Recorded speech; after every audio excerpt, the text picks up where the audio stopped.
If you hood educated, I'm glad you made it.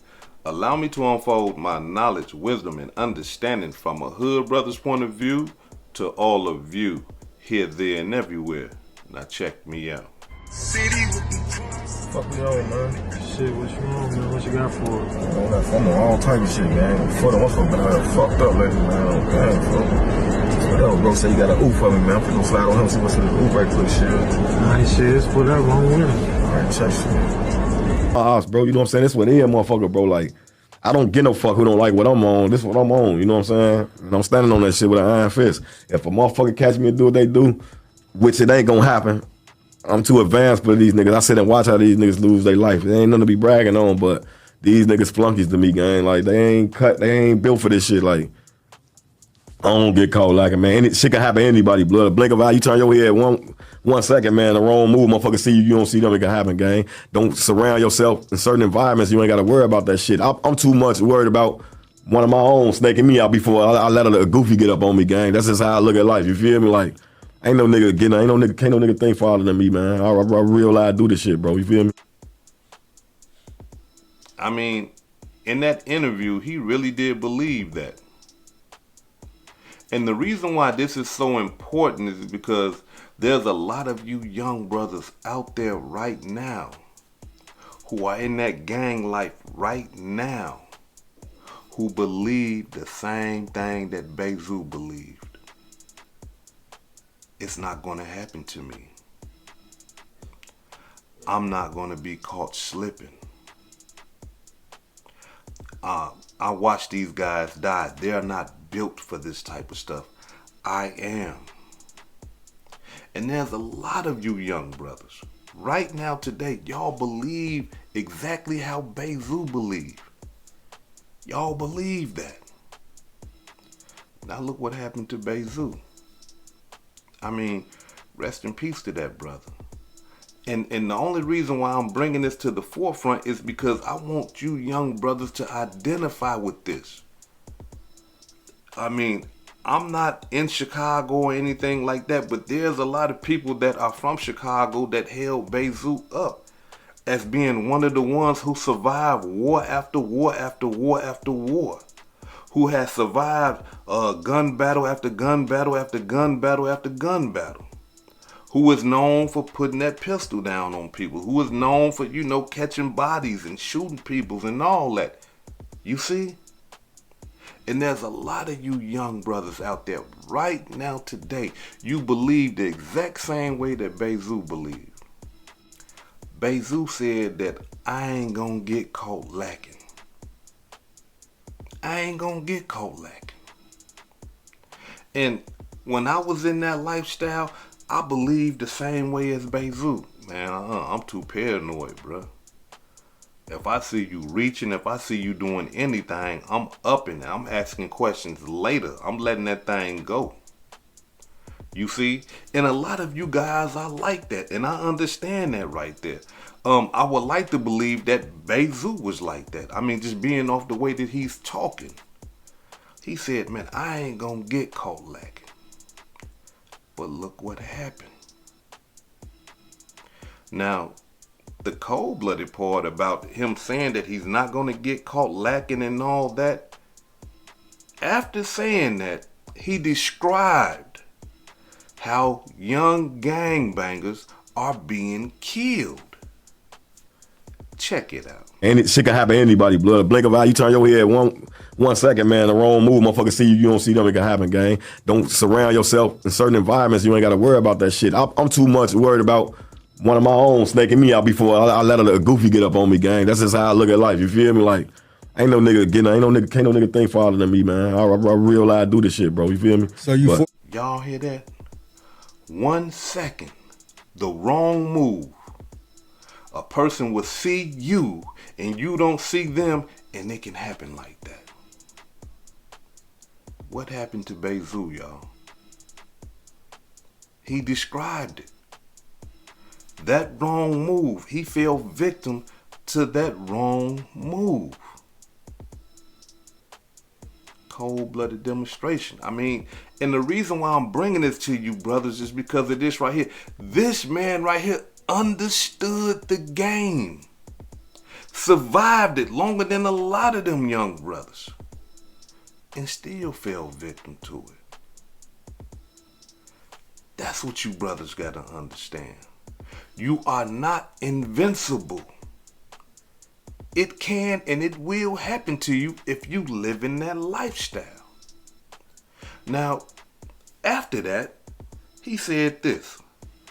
Check it out. It can happen, gang. Don't surround yourself in certain environments. You ain't got to worry about that shit. I'm too much worried about one of my own snaking me out before I let a goofy get up on me, gang. That's just how I look at life. You feel me? Like, can't no nigga think farther than me, man. I realize I do this shit, bro. You feel me?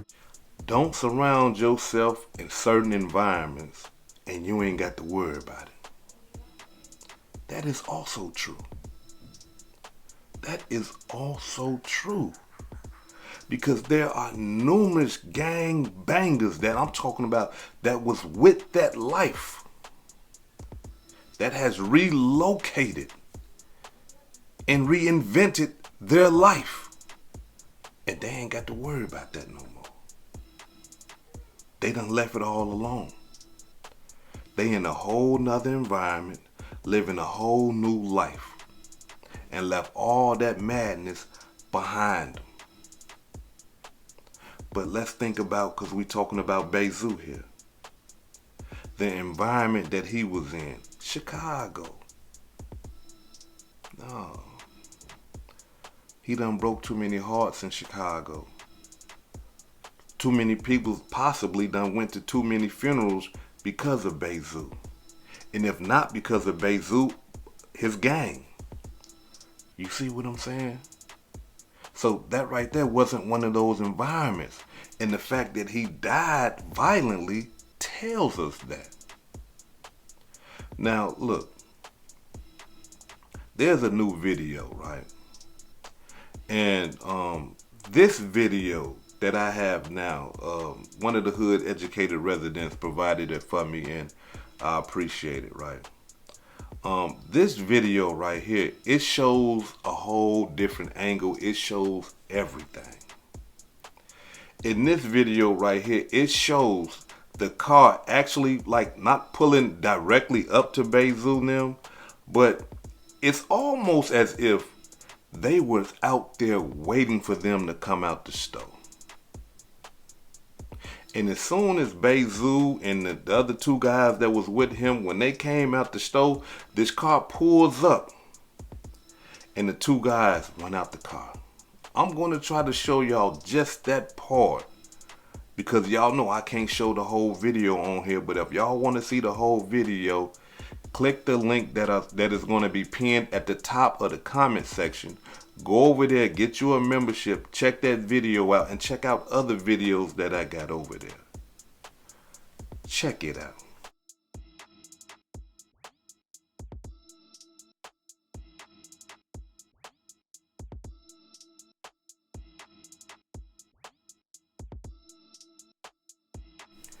Y'all seen how that car pulled up?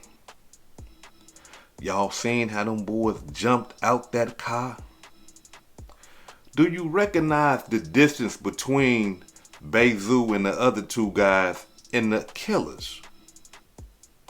Do y'all see how far distance that is? What that tells me is this right here. The guys that killed Bayzoo were comfortable.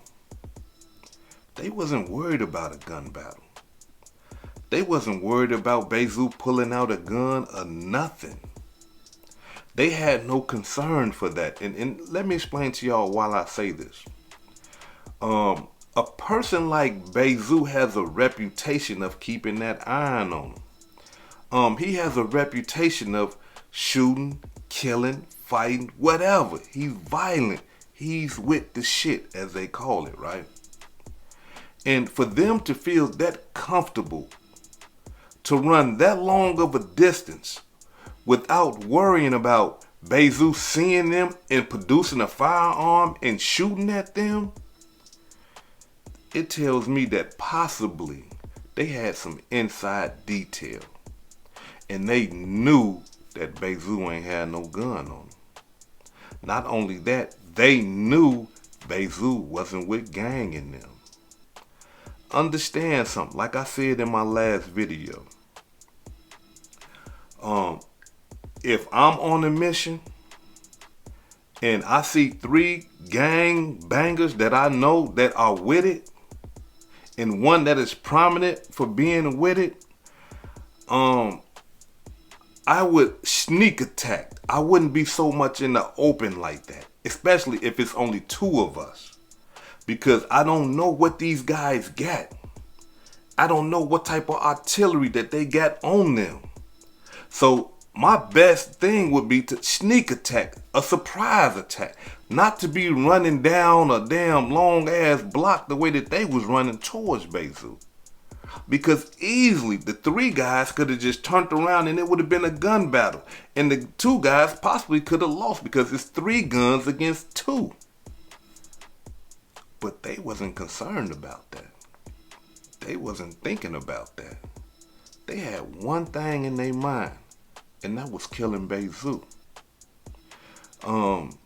Like I said in my last video, they paid no mind to the other guys, even though those other men got shot, but not as bad as Bayzoo. They are saying that Bayzoo got shot in the head twice. Cold-blooded demonstration. And multiple times in the body.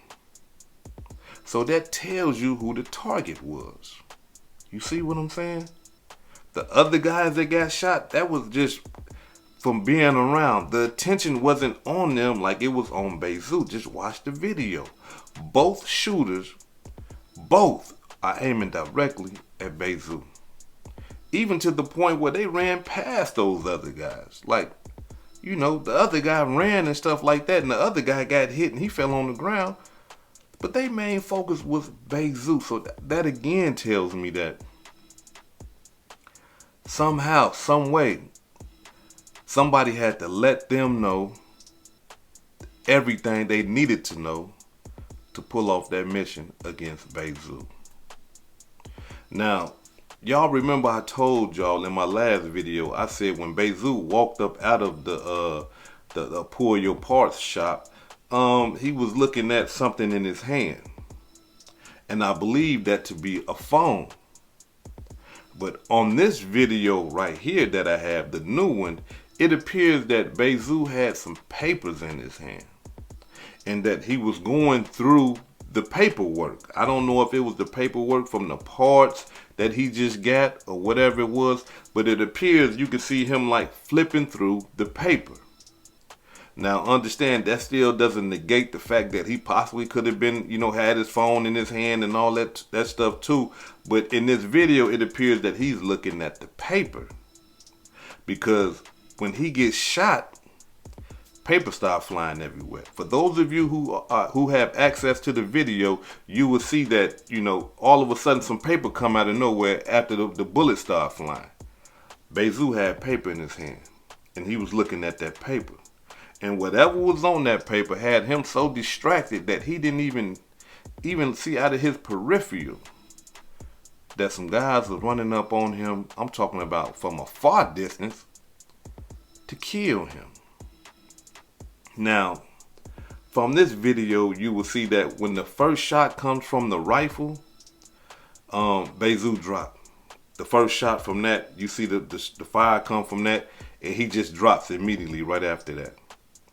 And after they get done shooting him, he tries to, you know, like crawl a little bit. It was just like one little like crawl, but that was it. After that, you just see him just laying there. Now, look, this type of stuff right here happens, I'm talking about, more often than I would like to admit. But when you got guys that are in these gangs and you got guys that have harmed people, you got to understand something. People want they get back. And if it ain't you that has done something, because we gotta realize something, y'all. When you in a gang, people would kill you because of something that another gang member did. It ain't even got nothing to do with you. You are just a part of this gang. And being that you are a part of this gang, if one of your gang members do something, you are guilty of that. Yeah. And people will kill you, shoot you, beat you because of something somebody else did. It could have been something that you don't even agree with. But just because you are a part of that gang, they gonna treat you like you did it. Cold-blooded demonstration. Now, before I depart, allow me to say this right here to all you young brothers and even some of you classic brothers who are involved in gang-banging activity. You are not invincible. Did you hear what I just said? Just because you got a gun in your hand with a 100-round magazine and you and your friends got, switches and rifles and stuff like that, and you are not invincible. And let me explain to you why, right? Everybody that's a part of the gangbang culture, listen to me. I want you to think about some of the roughest, toughest, and most dangerous gangbangers that you have ever known. Did you hear what I said? I said known. Why? Because we're talking about the dead ones.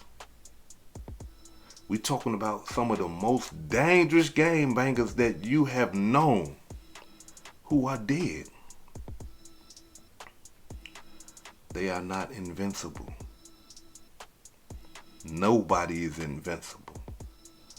But a lot of young brothers and classic brothers that are a part of this gangbang life, that young guys looked up to and was like, this guy is the most dangerous.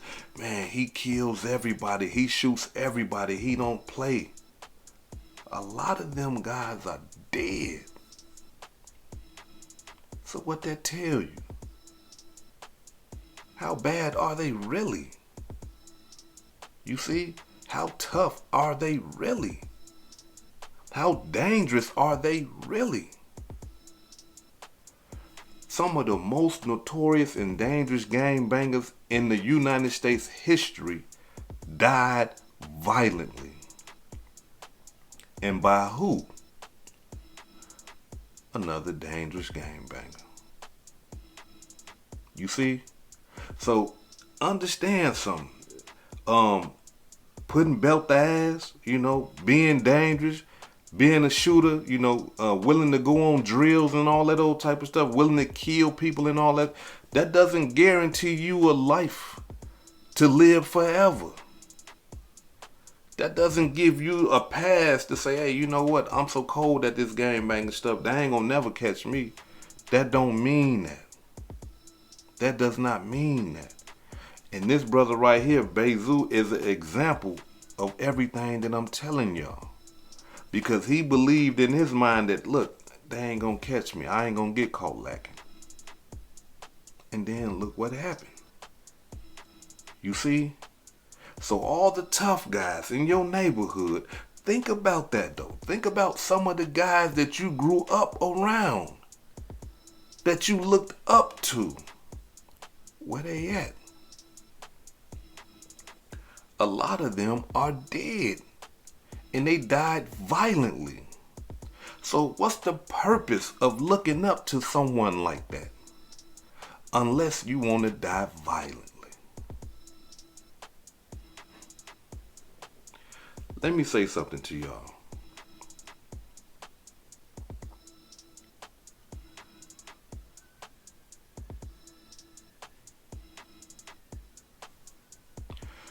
This is hood educated, not lame related. Peace and love, and y'all take care of yourself out there. If I said anything that caused you to think, hit that like button and subscribe to the channel if you're not subscribed already. And if you're feeling generous, please make a small donation to the channel. Now, before I depart, allow me to give a shout out to some of the blessings that I received this week. Allow me to give a shout out to Miss Black Diamond 54 for the $9.99 super thanks. Thank you. Desert Detroiter for the $4.99 super thanks, thank you. Earl Taylor for the $5 super thanks, thank you. Rhonda Wise for the $5 Zelle, thank you. Edward for the $25 Cash App, thank you. Julia Trapp for the $20 Cash App, thank you. Derek Curry for the $5 Cash App, thank you. Mia Mack for the $6 Cash App, thank you.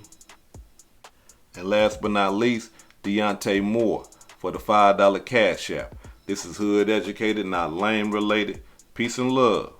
And y'all take care of yourself out there.